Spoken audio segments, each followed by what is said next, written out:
Futur entier, salut à toi et bienvenue dans cette toute nouvelle vidéo masquée, comme tu le vois. Alors, on va essayer de te faire une vidéo avec les conditions sanitaires, donc on va faire comme on peut. Tu verras, c'est assez compliqué de respirer quand on parle en même temps, mais bon, on va essayer d'y arriver. Bref, j'ai le plaisir de te retrouver dans cette nouvelle vidéo qui sera un vlog. J'ai le plaisir aujourd'hui de te présenter Nicolas, tu l'as peut-être déjà vu, je le suis depuis un moment, c'est le cofondateur de Magnitude Construction, ceux qui ont construit ma maison. Bonjour à tous. Voilà, donc Nicolas. Donc là, j'ai le plaisir aussi, enfin tu l'attends depuis un moment, tu sais que j'ai fait la livraison de ma maison très récemment. Et donc je l'ai montré sur Instagram, pas encore sur YouTube. Donc j'attendais de te faire une vidéo très détaillée pour te montrer toute la maison, les matériaux, etc. Donc on a le plaisir, enfin j'ai le plaisir de te retrouver devant cette maison avec une porte qui est toute petite. Une toute petite porte. Donc on va faire la visite et puis Nicolas va nous expliquer un petit peu tous les détails de la maison. Comme ça tu vas découvrir cette merveille.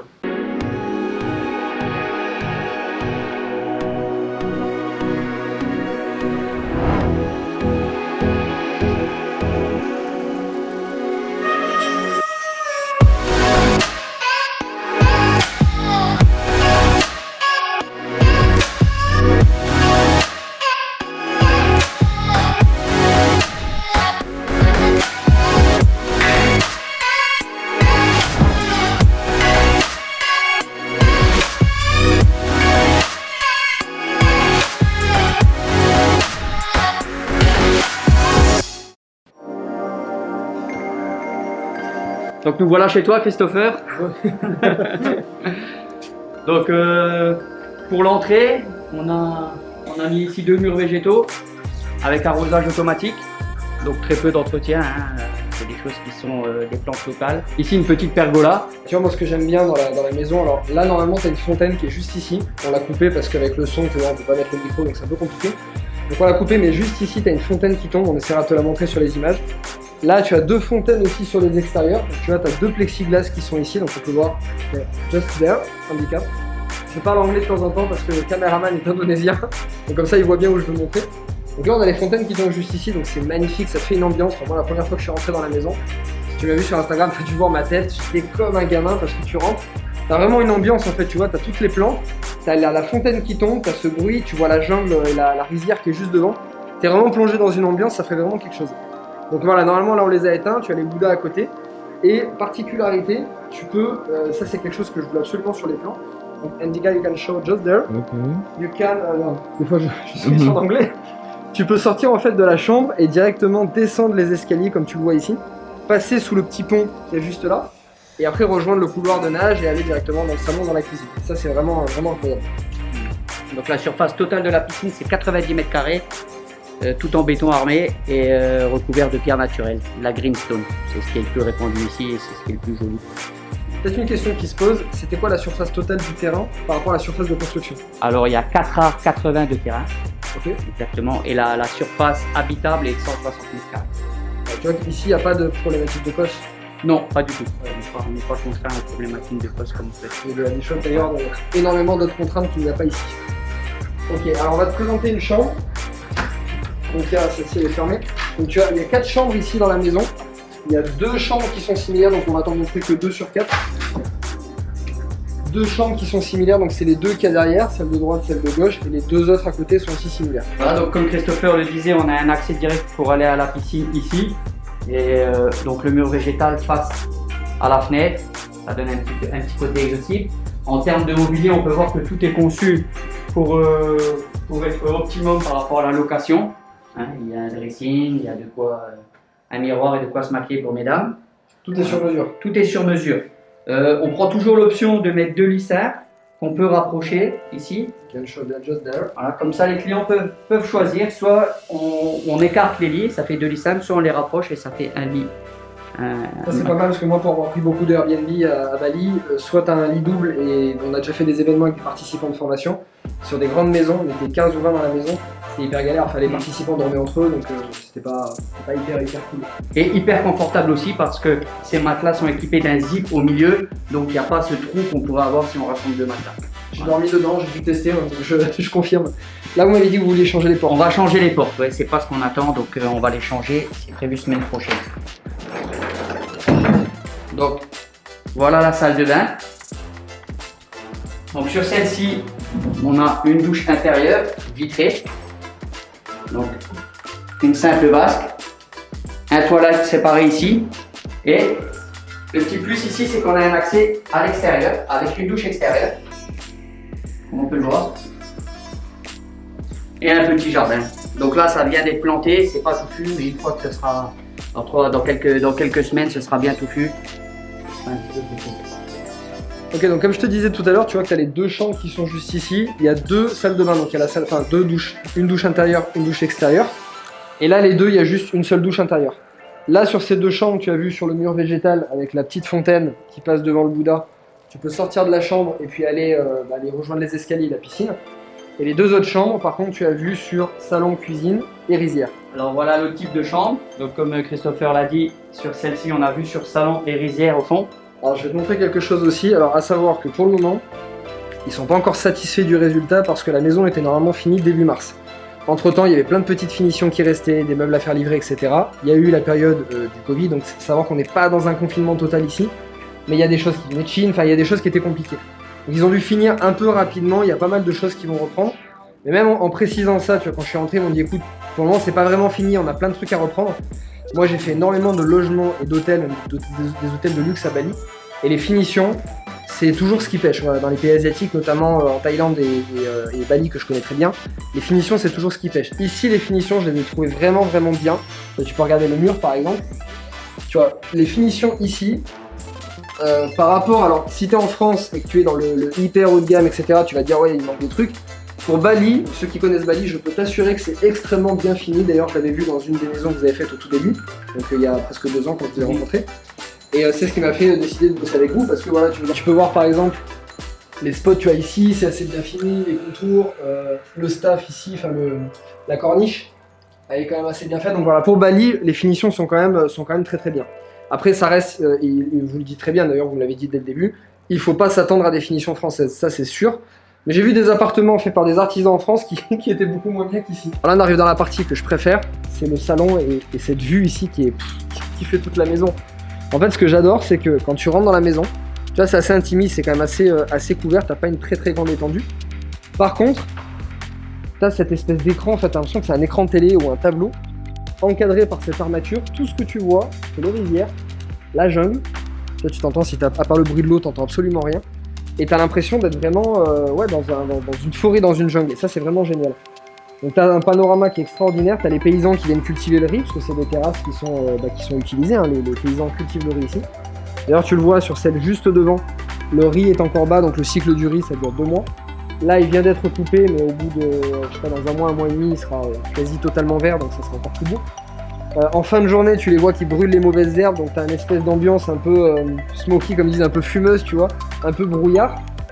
T'as le coucher de soleil qui tombe juste en face, on te mettra des vidéos du coucher de soleil parce qu'il est incroyable, t'as le coucher de soleil en face, tout est orange, les paysans qui cultivent le riz, enfin c'est vraiment un spectacle. Moi pour avoir passé quelques nuits ici, c'est vraiment un spectacle et j'adore. Donc on va te faire passer au salon.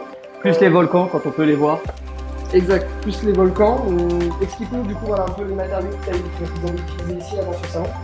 Ok, donc là on est devant le salon enterré, donc encore un mur végétal, du même type qu'on peut avoir devant les deux autres chambres. Toutes les pierres sont des pierres naturelles, la palimanane blanche. Ok, donc en termes de plancher, on a choisi un pool deck en wooling avec un bois très résistant, on appelle ça le bois de fer. Il a une résistance aux termites. Voilà.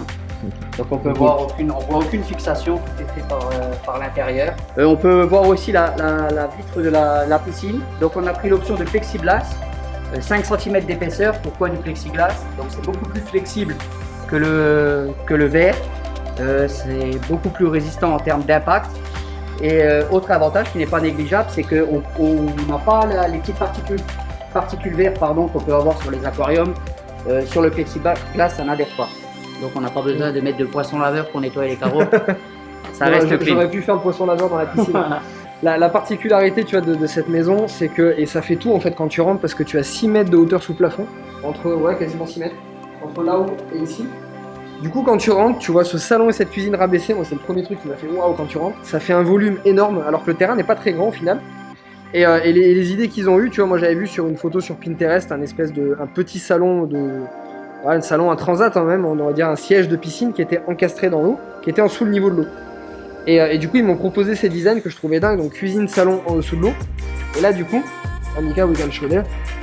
Là, alors tu vois, là la piscine, elle est pas habitée depuis, enfin la maison n'est pas habitée depuis quelques jours, donc la piscine est en train d'être traitée, donc elle est pas totalement claire. Mais tu vois absolument au travers sur la cuisine. Et ce qui est dingue, c'est pour faire les photos. Enfin, je veux dire, les gens qui vont venir louer la maison, ils veulent forcément. T'as une photo ici que j'ai faite, tu verras. Que j'ai faite. T'as une photo ici qui est incroyable avec la déco de la maison et le plexiglas.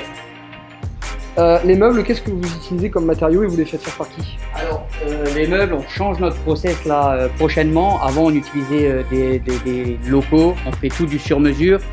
Maintenant, on change, on fait appel à un décorateur d'intérieur qui lui vient et force de proposition au client. En général, il y a un échange, mais on lui laisse carte blanche parce que c'est vraiment toujours top ce qu'il fait. D'ailleurs, ta table et les chaises viennent de chez lui. Voilà, c'est un des derniers avec l'ancienne version. Ok, ça marche. Donc les nouveaux, si jamais il y en a qui font des maisons avec vous, ils auront. Moi j'ai vu la différence parce que du coup c'est un Français qui a des magasins de meubles et qui fait faire par des locaux aussi. Exactement. Mais voilà, il y a un peu plus, c'est un peu plus travaillé. Exactement. C'est un peu plus travaillé, il mélange le moderne avec l'exotisme. Donc il y a du bois, mais il y a du moderne aussi dedans et c'est vraiment très sympa. C'est ce que recherche la clientèle qui vient louer ces maisons aussi. Il connaît les besoins en termes de location, il veut quelque chose de robuste parce que c'est des maisons qui sont habitées 3 jours dans l'année. Donc ça fait quand même de bonne qualité. Il allie design et robustesse. Okay. Donc la structure centrale, donc cette immense pergola, donc on est tous sur structure acier. Donc, comme vous pouvez le voir, c'est du gros IPN. Donc le bois, c'est du banquirail, donc une très forte résistance. En termes de flexibilité, il est 2 fois supérieur à ce qu'on peut trouver à nos charpentes en plein en France. On utilise faire les fermettes en France. Au-dessus du verre tempéré de 12 mm et feuilleté. Donc en cas d'impact, de choses comme ça, on ne sait jamais si quelque chose vient à tomber dessus. Bon, c'est peu probable, mais sait-on jamais. Un événement climatique exceptionnel, il ne va pas se mettre en lambeaux, ça reste. D'accord. Ça reste. Donc là, comme tu le vois sur la piscine, juste ici, donc tu as 4 transats qui sont là, 4 transats là-bas. Et tu as, je sais pas, il y a quoi, 10 cm peut-être, même pas, de profondeur ici. Voilà, donc tu peux être ici, posé sur les transats, tu as cette vue. Tu vois, hier soir j'étais là, coucher de soleil ici devant. C'est quand même assez sympa. Et du coup, en revenant sur la maison, de ce côté-là, tu vois, tu as ces 2 grandes vitres à l'entrée.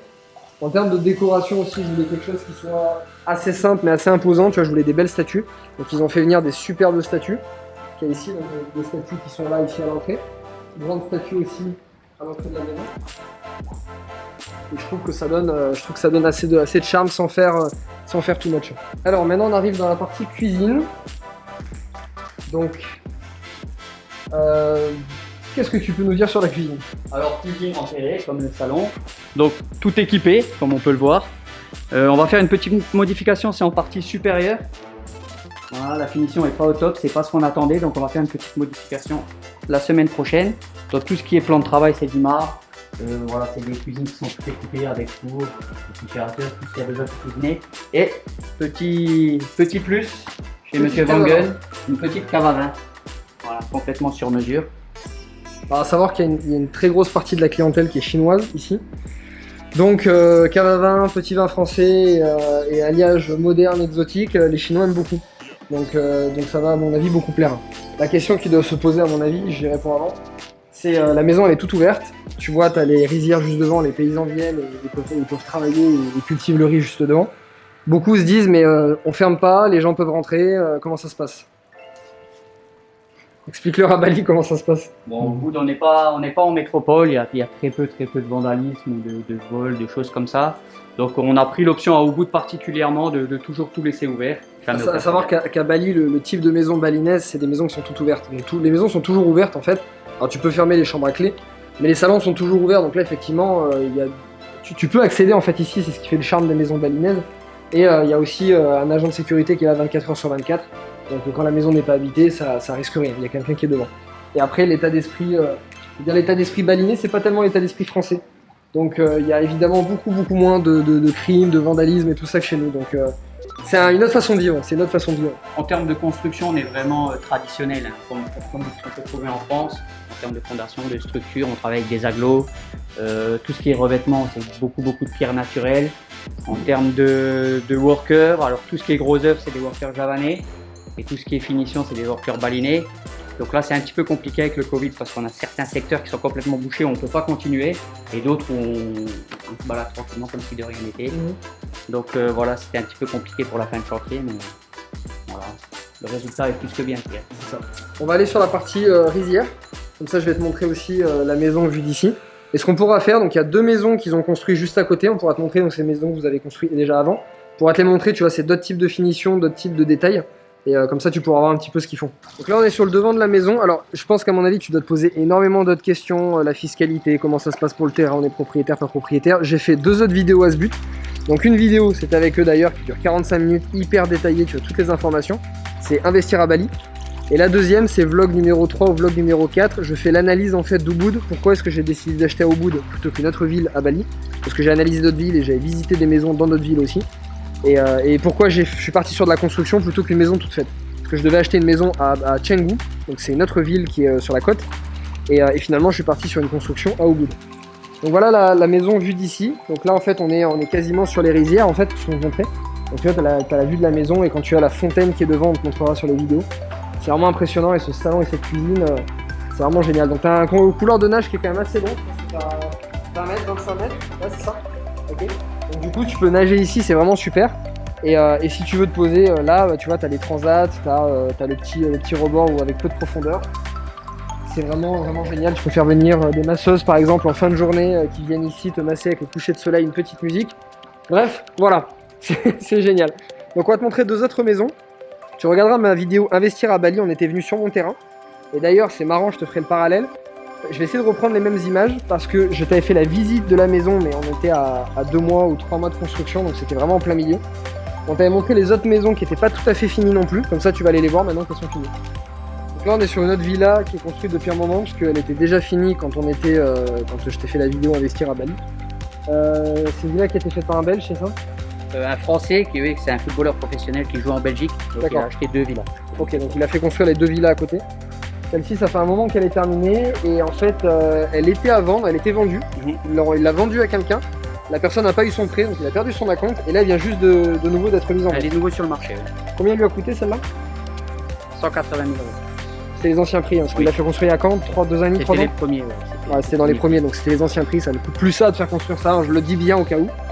Mais voilà, 180 000 € et là, il la vend combien? 295 000 €. Ok. Et elle était vendue à combien juste avant? Quand la personne a perdu son acompte? 295 000. À 295, donc elle partait déjà à ce prix-là. Donc voilà, ça fait une très belle marge. Ma maison, c'est pareil, donc elle m'a coûté 205 000. J'ai rajouté quelques petites choses, à la fin j'ai rajouté des petits meubles, des petits trucs, donc elle m'a coûté 210 000 on va dire au global. Et elle vaut... Franchement, la maison c'est plus une maison coup de cœur, il n'y a pas de prix exact du marché, mais je pense qu'une villa type comme ça, 320 330 000 € facilement.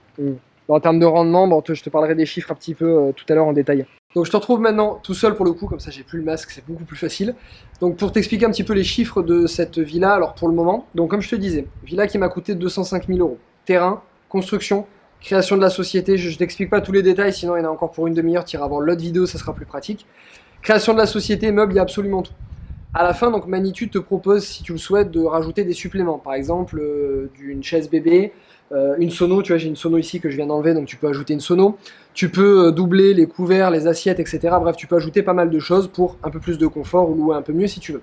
Donc moi, j'ai ajouté pour un peu plus de 4 000 € de choses supplémentaires. Donc on va dire que la maison me coûte au global 210 000 € vraiment tout compris.